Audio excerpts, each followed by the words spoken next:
All right, here we go. The Out of Bounds Show, ESPN 1059 The Zone.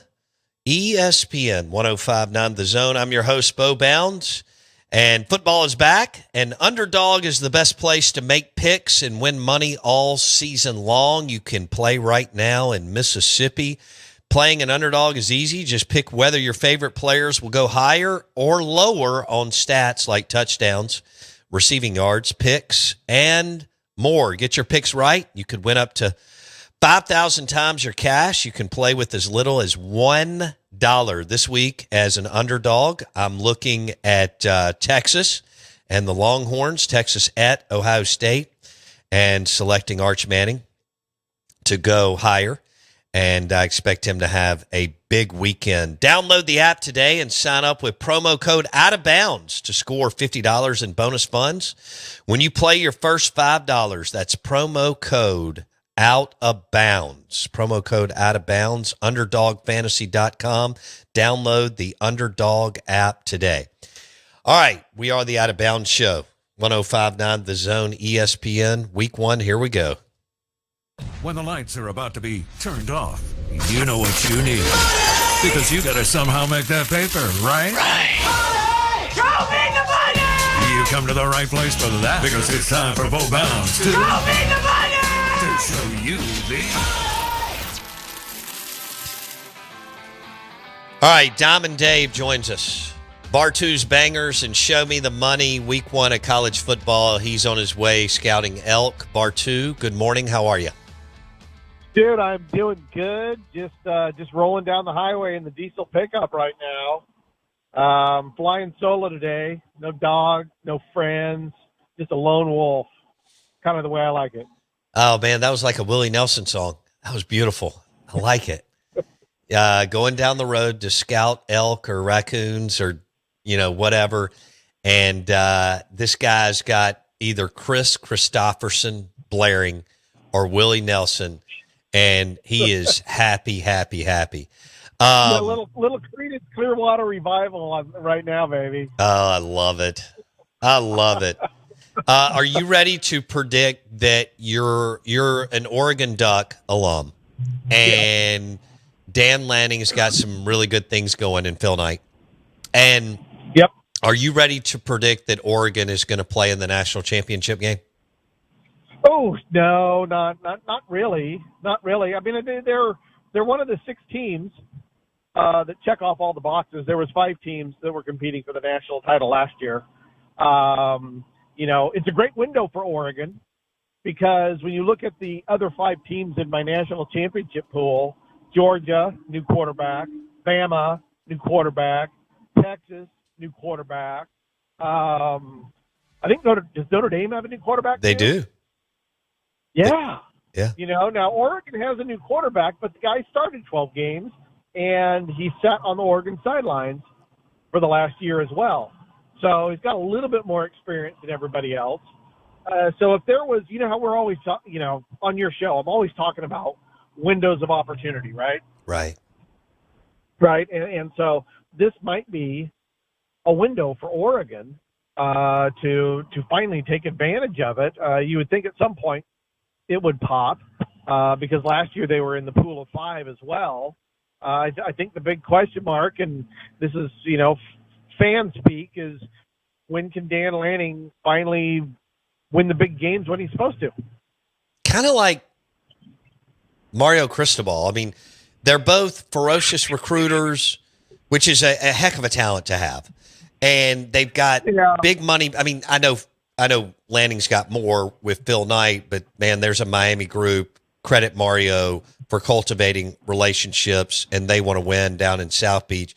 Both have the cool factor. Oregon through 25 years ago, starting with Bilotti and going all the way through, and the uniforms. Miami, just because South Florida and South Beach and all that is cool. They're just the 2 programs that you feel like are knocking on the door. Granted, give Oregon credit. They played in 2 national championship games. I know Miami won one in 2001, but Oregon's played in 2 national championship games. Those are the ones that are kind of knocking on the door, Bartoo, against Ohio State, Bama, Georgia. and the the teams that have actually won it as of late. You see where I'm going? Yeah. Yeah, I do. And, I've always, psychologically, I always have believed you got to lose before you win. Yeah. You don't get a lot of teams that just show up Clemson in their Great first point. national title or their first playoff and just win it all. Right. Right? They got to take their lumps. They got to learn how to deal with the pressure and overcome it. And you look at the teams in the pool, all of them were disappointed last year. Well, I mean, Texas fans are always going to be disappointed with Sark because he's going to figure out a way to Sark a game. But Georgia had its worst defense in a long time. They got to be hungry. Yeah. Right? Yeah. Alabama, they didn't make the playoffs. They got to be hungry. Oregon goes 12-0, gets absolutely housed in their one playoff game. Again, hungry. They all, Notre Dame lost. So to me, I think those teams that are in that pool are really hungry, and they have the experience of being in that pressure cooker and losing. So I think the goal, obviously, is not just getting back there, but figuring out mentally how to better prepare to win those pressure cooker games. Oh, that's a great point. Bartoo's Bangers brought to you by Pearl River Resort and the Golden Moon Casino Sportsbook. So Bartoo just hit on, we're talking about two young coaches who are phenomenal, ferocious recruiters. Dan Lanning at Oregon, Mario Cristobal at Miami. Bartoo makes a really good point. Dabo had to go and lose in order to win eventually at Clemson. Kirby got walked off by Tua and Saban. And they had to figure out a way. They lost, brutal, devastating, heart ripped out, and then Kirby wins a couple. I think Bartoo's going the right direction here, that Lanning or Cristobal or whoever's next has to get there and then figure out how to win. But he also, piggybacking off, now is a great opportunity because there's the window is open because all these teams are kind of in flux, Bartoo, with the portal and everything else. Yeah. Especially your elite recruiters. Yes. They're all in flux, right? We got a ton of new starting quarterbacks. Ohio State has a new starting quarterback. Texas has a new starting quarterback. I'm not sure if Penn State has a quarterback, but they got a returning quarterback. Your second level recruiters, Clemson, Penn State, they all have returning quarterbacks. LSU, they're an elite recruiter, but they got one of the weakest profiles of coaching out there. So there's holes in everybody. And I think we'll say this almost every year going forward, right? There's weakness at depth. There's weakness somewhere because college football is just different. I think it's going to be really hard to ever have that Saban-like dynasty, that Kirby-like run, right? And have those super elite teams that lead the country in offense and defense. I just think college football now is more level in terms of playing field, but the quality is just a full notch lower than what used to be elite, in my opinion. All right, this weekend, Texas at Ohio. Do you want to handicap a couple of games, or do you want to stay big picture? Something. It's interesting because I was on a show earlier this morning, and we were talking about SEC games and how in the SEC, the big thing is you got to win week one. Nobody wants to start out 0-1 in the SEC because the Boo Birds come out immediately, right? I mean, immediately. Except Kentucky, they don't care. It's a basketball school, right? And they know they're going to be bad, but. There is a lot, in my opinion, there is a lot of pressure on SEC teams this weekend, including Texas. I mean, there's no pressure on Ohio State, is there, in this football game? Zero. They're coming off a national championship, and they've got you mentioned Julian saying is their QB and lost both coordinators, but they're still on the high from just winning it. You're right. Texas is like, hey, man, we've been to the college football playoff the last 2 years, and now we got this big-name quarterback, and so we're ready to win it because Ohio State already has recently. Right. How brutal is it for Texas? Now, I get it. Ohio State's an elite recruiter. They're awesome. They're always in the national championship competition. But Texas, and here's your window of opportunity, right? Steve Sarkisian and the Longhorns are going to Ohio State. They are facing an Ohio State team that mentally, I think it's a coin flip, they may not even be prepared mentally for this football game because they just won a national title, right? A lot of teams take the next year off, or in like Michigan and Texas's case, the next 20 years off, right? And so, you have Ohio State that mentally may not be there. They have a new quarterback. They have a new offensive coordinator, and they have a new defensive coordinator. Texas has a returning OC, returning DC. You got everybody hungry from their loss last year.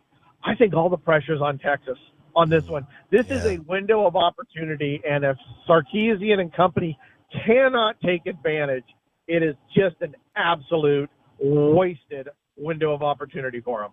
Okay. They got to win. All right. So the spread's 1.5. Ohio State laying 1.5. I wouldn't touch it, right? Because everything I just said, the uncertainty of Ohio State and Steve's inability or ability to not win a big game, right, or to lose one that he's supposed to win. So to me, there's no bet here because I don't feel comfortable with any of it. Maybe 3.5. Texas plus 3.5, I'd be interested in. But, if you say pick 'em, I got no idea. Hell, these two teams may not even make the playoff at the end of the year, and we'll just be like, well, that was a dud of a game. Yeah. All right, Bar 2 on the Out of Bounds show, talking week 1 college football. Do we want to hit Auburn Baylor? I mean, I think Auburn's going to have a really good year. That's a big one, too. A lot of pressure on Auburn, obviously. Yeah. Baylor coming off, 4 or 5 straight wins in the season last year. They got a nice little staff. The game is in Waco. And Freeze has to win. And you know me. I mean, I always lean on the talent. I think coaching is pretty even here. In terms of pressure, though, I think it's all on Auburn. And I do like betting on the talent to get it done. I do like that. So I'll take – is it 2.5 right now, or is it moved at all? No, it's 2.5. 2.5. I'm a big chicken. I'll take the money line in case it's a close game. Fair enough. But chances of it being close are really low. You're Mississippi State, Ole Miss, the average that you're in a 1-point game is 1 every 27 games. So basically 1 every 2 years you're in a 1-point football game. So, wow. Auburn minus 2.5, Auburn money line, knock yourself out. But I do lean Auburn to handle the pressure and live up to it and get that game won. Okay, I think they'll have a big year. Alabama at Florida State. Bama's laying 13.5. I think they're going to blow the doors off of Florida State, but how do you see it, Bartu? I don't doubt it. Actually, our data group consensus here in the lab is Alabama to win the whole thing. So, I think it's going to be a minute for Florida State to recover. Again, Alabama hungry, Florida State trying to find building blocks and get progressive. And you got a new offensive coordinator in Gus Malzahn. You got a new defensive coordinator in Tony White from Florida State, which are both really good play callers. I'm not messing with the points though, because there's still enough talent at Florida State, and it is week 1. Okay. It just gives me the heebie-jeebies. But I do. I'm in your court in that Alabama should comfortably control this football game. All right. LSU at Clemson. Ooh, Clemson's still Clemson minus 2.5. Clemson's laying 3.5 on this book that I'm looking at. I think 2.5 was where it was at, really. Makes sense. Pretty even game when you add everything up, right? You got home field advantage for Clemson. Give them the check box. Better head coach, Clemson, check box. DC's, I think it's pretty even. Not sold on Tom Allen. I'm not sold on either DC here. I think they're both pretty good. LSU has the talent. But I think the big thing here is you have a much better offensive coordinator, both quarterbacks returning. But we're taking Garrett Riley. Basically, Garrett Riley laying 3.5 against Joe Sloan. So I'd shop your book. I'd shop your books out there if you got a lot of accounts. You might be able to find 2.5. You might be able to be patient, even get 3. I don't like that hook because when you add it all up, this feels like it has to be a close game, close talent, close coaching, returning starters at quarterback. I love everything about this game. But again, I think the pressure is on LSU, but I believe Clemson is just going to simply put up too many points for LSU to catch them. And that was going to set up a big run for Clemson having a top 3 offense this year. Wow, because their schedule is beautiful after this. Their schedule is so tasty.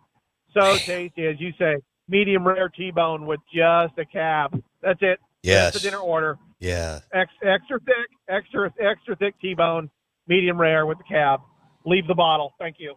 Brought to you by Philip M's Steakhouse on the property of Pearl River Resort. Bar 2's Bangers on 105.9 The Zone ESPN.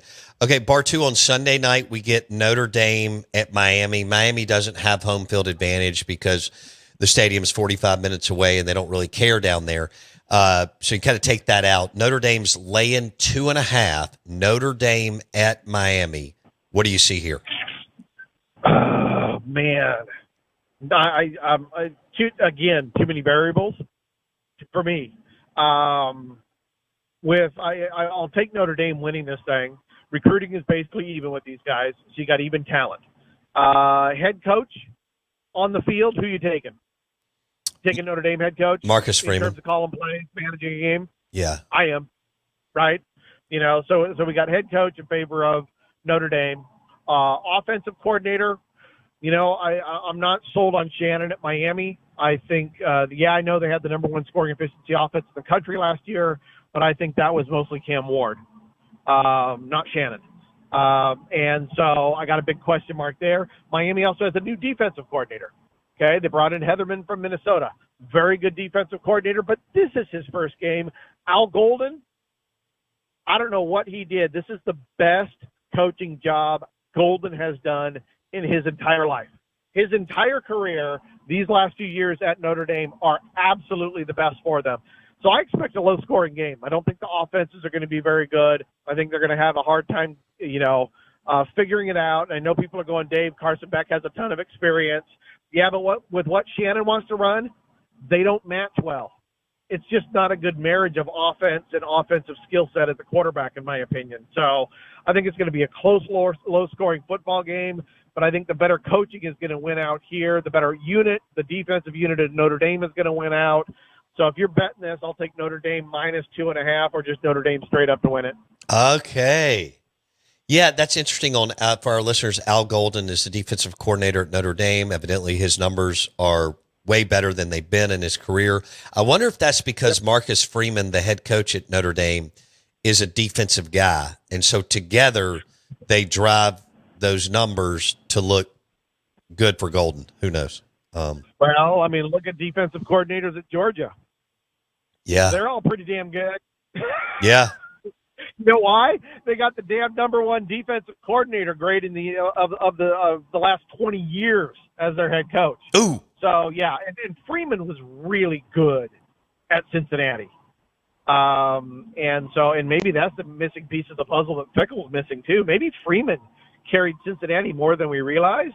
And Fickle's a little lost without him. So whatever it is, that Freeman-Golden combination defensively at Notre Dame, dude, that was the number 2 scoring defense in the country last year. Right ahead of Texas and Pete Kwiatkowski, and the only one they were behind was Ohio State, who beat them. So I just think they got the best unit on the field as well, and that's why I think they're going to win the football game. All right, let's go over that real quick. I want to hit one other thing before we let you go. I know you're about to pull over on the side of the road and start running after a buffalo. Pulls me over, I'm good to go, man. All right. You just mentioned top defensive coordinators last 20 years. Kirby Smart is number 1. I don't know if you can do this off the top, or just give us a couple. I'd like a couple of the best offensive coordinators the last 20 years and a couple of the best defensive coordinators the last 20 years in college football. Defensive coordinator is pretty easy. Kirby's number 1. Venables is right there. Venables is bloody awesome. Phil Parker at Iowa. Freak. Absolute freak. Pete Kwiatkowski at Texas. Pete's been at Boise. Pete's been at Washington. The strength of Texas the last 2 years hasn't been Steve Sarkisian's offense. It's been the Texas defense. He's excellent. The no name, no recognition guy. Who is the DC with Pat Fitzgerald at Northwestern? What was his name? Gosh. Oh, I don't know. Jackson, can you look that up? Hankowitz. Okay. Hankowitz is wicked good as well. You have I remember tweeting out the day he was hired that Dave Aranda would win a national title at LSU before he left. Aranda had some really, really phenomenal runs as well. Okay, so, perfect. That's defensively. I mean, offensively, you got to go with Steve Sarkisian. Right? You got to go. Active ones. Lane Kiffin. Yeah. The Riley brothers, Lincoln and Garrett. Okay. Right. Those guys are really, really good. Trying to think of another one right off the top of my head that jumps off the page at me, but just can't think of them right now. Is Heupel up there at all? Heupel's solid. Yeah. Heupel's up there. Heupel is really solid. He's like a 4.5 star guy. So would Sark and Kiffin be 4.5 or 5 star with their body of work? They're 4.5, 5. Okay. I mean, to be a 5 star in our system, I mean, there's only one or two guys. Sure. You got Kirby and Venables. I mean, you got to. It's just like these high school players. You got to be a freak, man. Right. Especially to do it long term. You got to understand, like Kirby. This is one of the numbers that amazes me. And you know how I love defensive scoring efficiency. In the last 15 years, if you take 132 teams times 15, you take all the defensive scoring efficiencies and put them in order. Kirby was the defensive coordinator or the head coach in 9 of the top 25 total defenses in the last 15 years. Damn. 9 out of 25. The guy is the best. There is no question in my mind if you said, Dave, you have to pick one defensive coordinator this century to build your staff of the century, Kirby is my defensive coordinator, hands down. Damn. Awesome. That is impressive. Badass. Wow.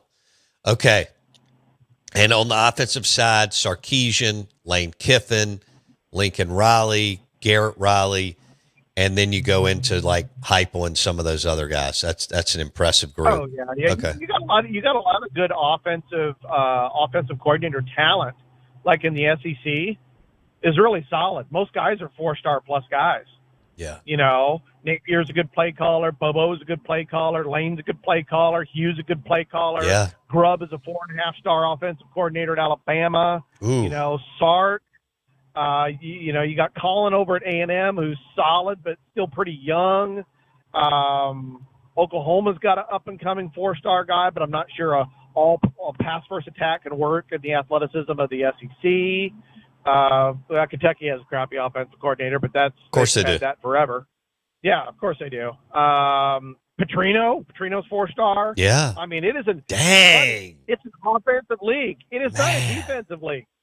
Your identity in the SEC is offense first, defense second, which is 10 years ago, you and I have been like, we were sitting around having a campfire, been like, there ain't no way. Right. We're a defensive league. We kill guys, right? Yeah. Nope. You're an offensive league, baby. You just gave me a topic for tomorrow. Okay. All right, Bartu. We love you, buddy. Bartu's Bangers and Show Me the Money. Brought to you by our friends at Pearl River Resort, casino, sportsbook, golf course, everything else, table games, pearlriverresort.com. Bartu, have a great time this week and weekend, and we'll talk next week, okay? Absolutely. Love it, buddy. Thank you for having me on. Appreciate you. All right, see you, dude. Bartu's Bangers right here on the Out of Bounds show. And Show me the money! bam, there we go. Show me the money, dude. You gonna show me the money. Oh, man. Show me the money! Love it. Live in the Bank Plus studio, the Out of Bounds show, 105.9 The Zone, ESPN, brought to you by the Bolognese and the fried ravioli and a Tito's espresso martini, a taste Italian kitchen in the Renaissance.